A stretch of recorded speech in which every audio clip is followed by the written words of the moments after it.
69 news और मैं हूं आपके साथ मेघा। रुक करते हैं महाराष्ट्र की तरफ। महाराष्ट्र में शिवसेना की हालत देखने के बाद एक सवाल जो सबसे पहले जहन में आता है वो सवाल ये है कि अब उद्धव गुट का नेतृत्व कौन करेगा। उद्धव ठाकरे करेंगे, लेकिन उद्धव ठाकरे तो फिलहाल पूरी तरह से शांत हो गए हैं। इतनी बड़ी बगावत, इतनी बड़ी सेंधमारी महाराष्ट्र में भारतीय जनता पार्टी ने उद्धव ठाकरे के खिलाफ कर दी कि उद्धव ठाकरे को न सोचने का वक्त मिला, न समझने का, न संभलने का।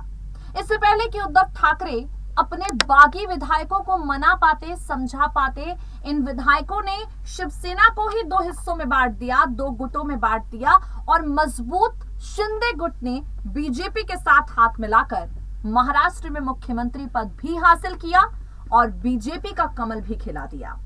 अब उद्धव ठाकरे जो हैं, उन्हें लेकर राजनीतिक विशेषज्ञों की अपनी राय है, राजनीतिक विश्लेषकों की अपनी राय है। उद्धव ठाकरे मातोश्री से बाहर निकलने के लिए तैयार नहीं हैं और अगर मातोश्री के भीतर बैठे रहेंगे तो बीएमसी चुनाव में प्रचार भला कैसे होगा, शिवसेना एक बार फिर से एकजुट भला कैसे होगी। महाराष्ट्र की राजनीति में शिवसेना का तीर और धनुष एक बार फिर से भला कैसे उठेगा।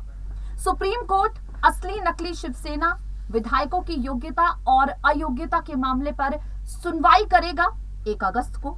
इस बार भी सुनवाई होगी, नतीजा निकलेगा या नहीं, इस बात की कोई जानकारी सामने नहीं आई है, लेकिन कमर कस ली है आदित्य ठाकरे ने। महाराष्ट्र के मुख्यमंत्री एकनाथ शिंदे के गृहनगर थाने पहुंचे आदित्य ठाकरे वहां जाकर गरजते हैं और आदित्य ठाकरे की बातों से साफ साफ मालूम पड़ता है कि अब शिवसेना का भविष्य आदित्य ठाकरे में है, शिवसेना की कमान आदित्य ठाकरे के हाथों में है। किस तरह आदित्य ठाकरे अपने पिता के फैसलों से अलग शिवसेना को मजबूती देने के लिए जमीन पर उतर आए हैं, अपनी खास रिपोर्ट के जरिए आदित्य ठाकरे की तैयारी और आदित्य ठाकरे के राजनीतिक भविष्य से जुड़ी जानकारी आपको देते हैं। सुनिए जरा।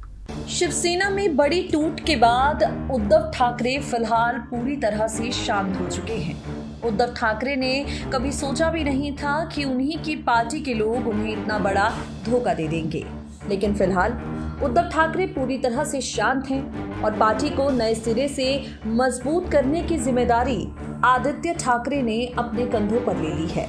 आपको बता दें, आदित्य ठाकरे फिलहाल शिवसेना का भविष्य नजर आ रही हैं। आदित्य ठाकरे के हाथों में शिवसेना की मजबूत कमान जाती हुई फिलहाल नजर आ रही है। इसी को लेकर अहम जानकारी आपको देते हैं। आदित्य ठाकरे ने जिम्मेदारी अपने हाथ में ले ली है और बागी विधायकों को वापसी का न्योता दे दिया है। 3 दिन के महाराष्ट्र दौरे पर हैं आदित्य ठाकरे।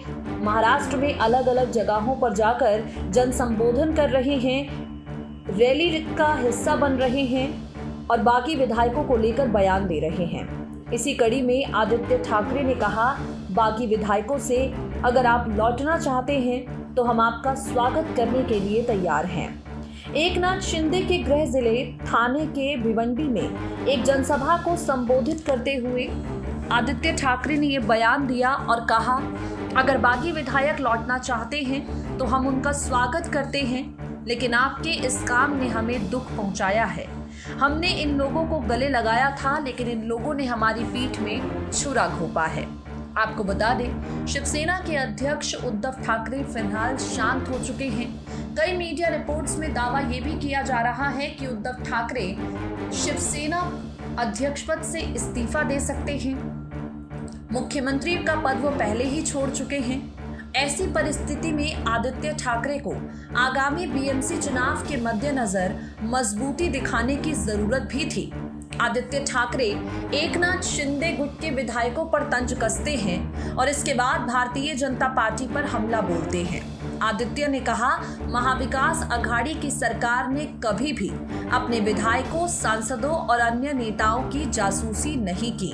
जब मेरे पिता उद्धव ठाकरे अस्वस्थ थे और ठीक हो रहे थे, उस वक्त इन लोगों ने धोखा दिया। तबीयत खराब होने की वजह से मेरे पिता घर से काम कर रहे थे, लेकिन जब ठीक होने के बाद मेरे पिता ने ऑफिस जाना शुरू किया तो मंत्री उनकी मौजूदगी में असहज हो गए।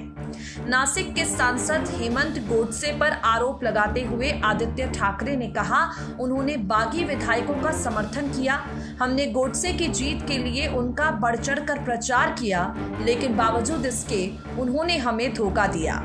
आदित्य के इन्हीं सारे बयान को लेकर मुख्यमंत्री एकनाथ शिंदे से सवाल किया गया तो शिंदे ने कहा, उन्हें जो बोलना है बोलने दीजिए, हम आलोचना का जवाब काम से दे रहे हैं। महाराष्ट्र के लोगों ने हमारे राजनीतिक कदम की पुष्टि की है, लोग हमें अपना समर्थन दे रहे हैं। एक तरफ आदित्य ठाकरे मजबूत हो गए हैं, उद्धव ठाकरे शांत बैठे हैं। आदित्य ठाकरे शिवसेना की कमान अपने हाथों में लेकर मजबूती के साथ आगे बढ़ते हुए नजर आ रहे हैं।